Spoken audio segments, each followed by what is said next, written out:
السلام علیکم. ادارہ تحقیقات امام احمد رضا خان اسلام آباد سے آپ سے مخاطب ہوں. میں جواد رضا خان.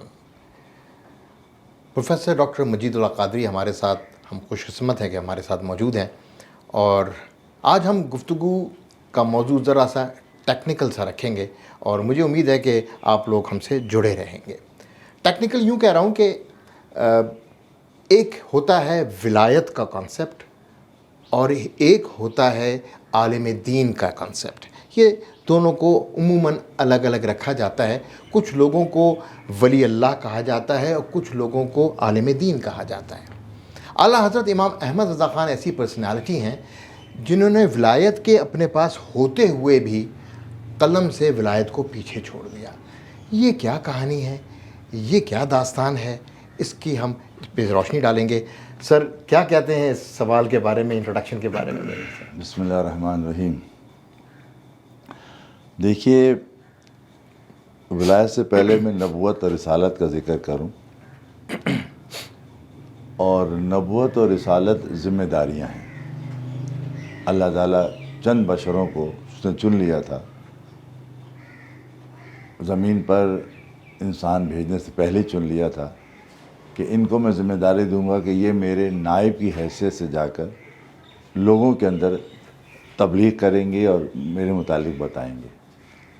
تو جن کو اس نے نبی بنایا تو وہ ان کے نائب، تمام انبیاء ہیں اللہ کے نائب بن کے دنیا میں تشریف لائے. اور ان سے ظاہر بات ہے کہ وہ باتیں جو دنیا نہیں جانتی تھی اور جن دنیا کے لیے غیب تھا، تو اللہ نے اس غیب بتانے والوں کو دنیا میں بھیجا. غیب بتانے والے کو ہی نبی کہا جاتا ہے. نبی کے معنی ہی غیب بتانے والا، غیب کی باتیں بتانے والا. تو غیب کی بتانے والا جو ہے ذمہ داری ہے. اب اگر اس کو اللہ تعالیٰ نے قوانین دیے کہ قوانین جا کے نافذ کرو، تو اس کو ہم رسول کہتے ہیں. اس کو کتاب دی جاتی ہے، وہ رسول بھی کہلاتا ہے. نبی تو ہوتا ہے کہ آ کر بتائے گا اللہ کی غیب کی باتیں لوگوں کو جن کو نہیں معلوم ہے، جو بھی اللہ کے راز میں بتائے گا. اور قوانین جو اللہ کی طرف سے لے کر آتے ہیں، جو لے کر آئے انبیاء، وہ رسول بھی کہلائے. تو رسول تو نبی ہوتا ہے، لیکن ہر نبی رسول نہیں ہوتا. پھر یاد رکھیے کہ وہ ذمہ داری نبوت رسالتی جو ان کو ملی، وہ ملی برائے بندوں کے لیے، کہ بندوں میں جا کر ذمہ داری پوری کریں گے، انہیں بتائیں گے، توحید بتائیں گے، رسالت سب بتائیں گے. لیکن ہر نبی کا اپنے رب کے ساتھ ایک ڈائریکٹ تعلق ہے، اور وہ کہلاتا ہے ولایت. ہر نبی کا جو تعلق اللہ تعالیٰ سے ہوتا ہے، کہہ لیں کہ بالکل ہی 1 to 1، وہ ہوتا ہے ولایت. ولایت کے معنی ہے جڑا رہنا. اور ولایت دوستی میں کیا ہوتی ہے؟ جڑا ہوتا ہے نا. تو یہ ولی جو ہے اللہ سے جڑے ہوتے، یہ ولی اللہ کہلاتے ہیں. یعنی اللہ کے دوست سے جڑا ہوتا ہے. اب وہ ان کی ولایت جو ہوتی ہے انبیاء کی، وہ غیر نبی سے بہت اعلیٰ ہوتی ہے. وہ ہوتی ہے اللہ کو دیکھ بھی سکتے ہیں، اللہ سے بات بھی کر سکتے ہیں، اللہ کو پیغام بھی دے سکتا ہے. لیکن غیر نبی جو ہوتا ہے، اللہ تعالیٰ الہام ضرور کرتا ہے، ان سے کلام نہیں کرتا. ٹھیک ہے نا. ان اپنا دکھاتا نہیں ہے جلوہ. ٹھیک ہے. لیکن اس لیے وہ ولایت جو غیر نبی کی ہوتی ہے وہ نیچے ہوتی ہے، اور نبی کی ولایت اوپر ہوتی ہے. اور ذمہ داری ان کو کیا کی ہوتی ہے؟ نبوت کی اور رسالت کی، جا کے پیغام پہنچائیں. رائٹ بات ہے. یہی بات آتی ہے اب نبی کریم صلی اللہ علیہ وسلم کی نبوت اور رسالت کے جو نائبین ہیں وہ علماء ہیں. بالکل ٹھیک ہے سر، بالکل ٹھیک ہے. بالکل ٹھیک ہے سر. ذمہ داری جو ملی غیر نبی کو، اب ملی کہے گی کہ وہ جو نبوت رسالت کے علوم ہیں وہ لوگوں تک پہنچائیں. علماء ربانیین بھی کہلاتے ہیں، یہ علماء دین بھی کہلاتے ہیں، علماء حق بھی کہلاتے ہیں.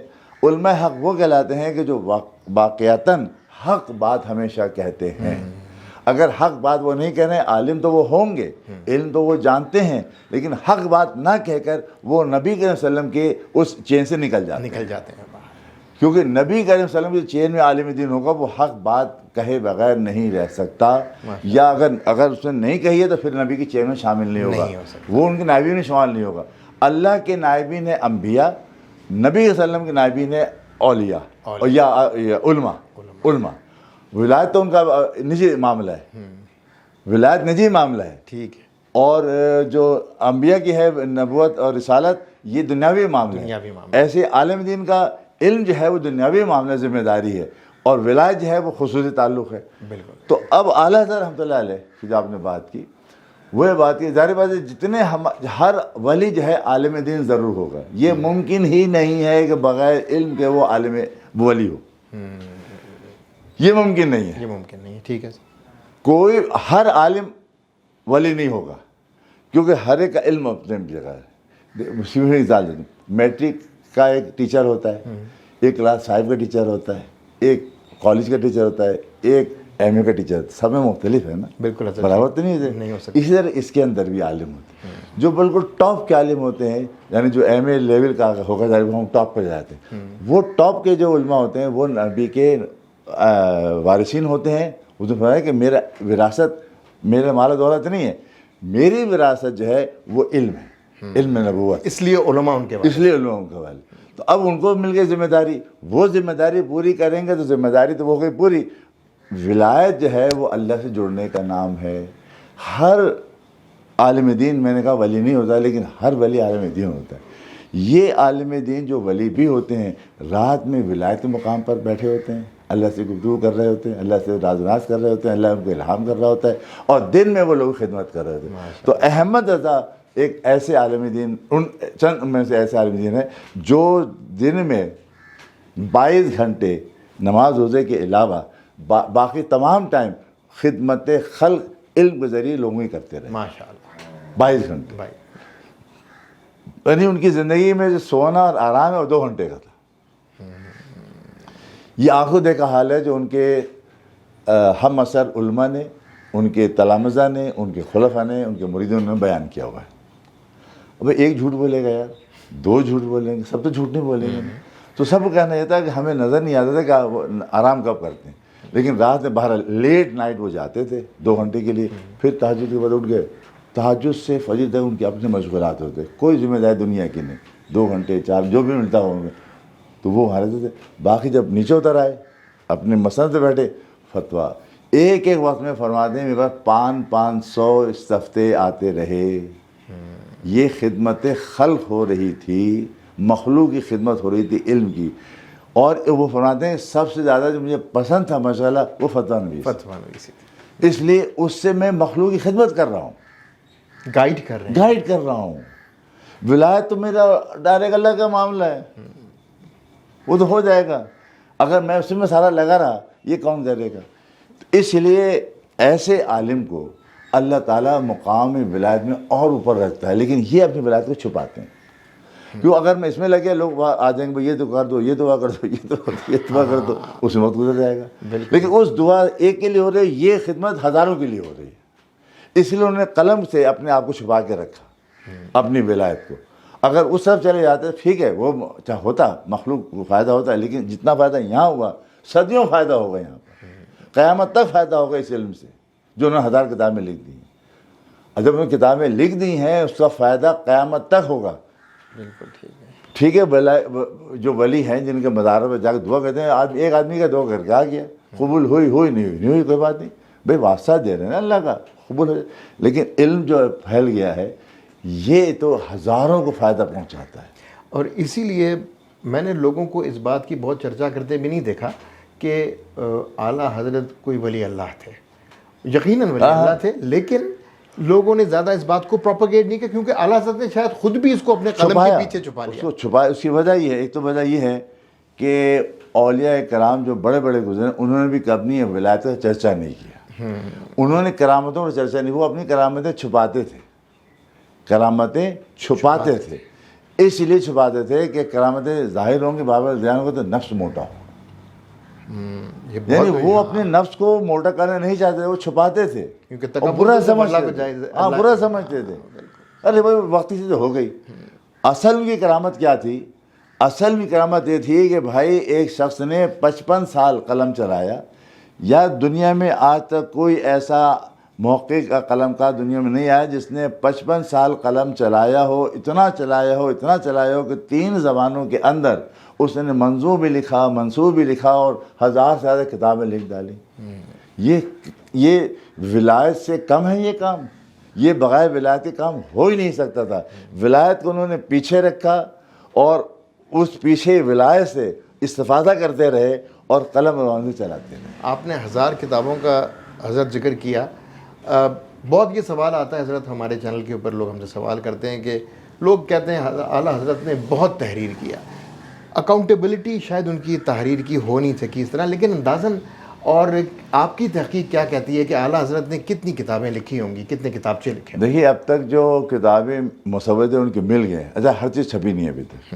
میرا خیال ہے کہ 40-45% کتابیں ان کی شائع ہوئیں، جیسے فتاوی رضویہ سب سے بڑی کتاب ہے، لیکن ان کے مخطوطات ابھی موجود ہیں. تو مخطوطات جو ان کے ہیں نا، اس کے اندر حواشی جسے کہتے ہیں، یعنی کوئی کتاب پڑھ رہے ہیں اس پر حواشی لکھی، کوئی حدیثی کتاب پڑھ رہے ہیں جہاں جب ضرور سمجھا انہوں نے وہاں پر حاشیہ لگا دیا، اس کی تشریح کر دی، اس کی وضاحت کر دی. وہ مخطوطات بھی 150-200 سے زیادہ ہیں ایسے. تو ابھی ہماری جو لسٹ شائع ہوئی ہے لیٹسٹ، انڈیا سے بھی ایک صاحب نے شائع کی ہے، حنیف حفظی صاحب نے، اور اس کے اندر ابھی ہمارے جو ہمیں مل گئی کتابیں تقریباً 800 کتابیں آن ریکارڈ ہمارے ادارے میں، یا انڈیا کا جو ادارہ ہے رضا اکیڈمی حنیف خان رضوی کا، ان کی ملا کر ہمارے پاس 800 کی لسٹ موجود ہے. ہم دکھا سکتے ہیں ہمارے پاس موجود، انشاءاللہ کسی وقت میں وہ ان پرنٹ بھی ہو جائے گی. اس سے پہلے 750 والی بھی شائع ہو چکی ہے 800. اب رہی 200 کتابیں. ہمارا کہنا نہیں، محققین کہنا یہ تھا 1000 زیادہ کتابیں. ہمارا قیاس نہیں ہے، ہمارے بات یہ ہے کہ وہ مخطوطات کیونکہ اعلیٰ حضرت لکھتے تھے وہ ایک جگہ رہے نہیں، وہ کئی جگہ چلے گئے. اب ظاہر خاندان بھی بڑھ گئے، اب وہ کس کے پاس کون سا ہے، کبھی ایک ملتا ہے کبھی 2 ملتے ہیں، اس طرح سے مل تو رہے ہیں. ممکن ہے کہ ہم گنتی کسی وقت پوری کر دیں اور نہ بھی کہ مثال طور پر، لیکن 800 کی لسٹ ہمارے پاس موجود ہے. چلیں ہم ابھی یہ کہہ سکتے ہیں کہ 1000 کے قریب لکھی، اس میں 800 کی لسٹ ہمارے پاس موجود ہے. انشاءاللہ یہ 800 کے 850 900 بھی ہو جائے گی، 1000 بھی ہو جائے گی، وقت کی بات ہے. تو یہ ہمارا اس کے اندر یہ اعلیٰ حضرت نے لکھا ہے. تو یہ جو انہوں نے اتنا لکھا ہے، اور عربی فارسی اردو میں، یہ بھائی کسی ولی کی کرامت سے کم نہیں. ان کی ساری بڑی کرامت، بڑے سے بڑی کرامت ایک طرف ہوگی، لیکن اس کرامت سے بڑی کرامت نہیں ہو سکتی. ہمارے یوٹیوب کے اور دوسرے سوشل میڈیا کے جو آڈینس ہیں وہ اکثر یہ سوال کرتے ہیں، اور پھر ہمیں اس کا ایک پراپر جواب چاہیے تھا ایک سنجیدہ پرسنالٹی سے. وہ پہلے سوال آپ کے سامنے رکھتا ہوں، پھر پروفیسر صاحب سے کہوں گا کہ اس پہ روشنی ڈالیں. سوال آپ لوگ یہ کرتے ہیں کہ جب تمام حضرت ہیں تو امام احمد رضا خان اعلیٰ حضرت کیسے ہو گئے؟ یہ سوال بڑا اچھا بھی لگتا ہے اور بڑا لاجیکل بھی لگتا ہے. اس کا ایک لاجیکل جواب ہم سنتے ہیں پروفیسر ڈاکٹر مجید اللہ قادری صاحب سے. میں بھی حضرت ہوں، آپ بھی حضرت، اور بھی ہمارے احباب خیر صاحب حضرت. ان میں جو سب میں عمر کے لحاظ سے، بزرگی کے لحاظ سے، علم کے لحاظ سے جو ہمیں بڑا ہوگا وہ تو ہم کہتے ہیں یہ اعلیٰ حضرت. کوئی حرج نہیں کہنے میں.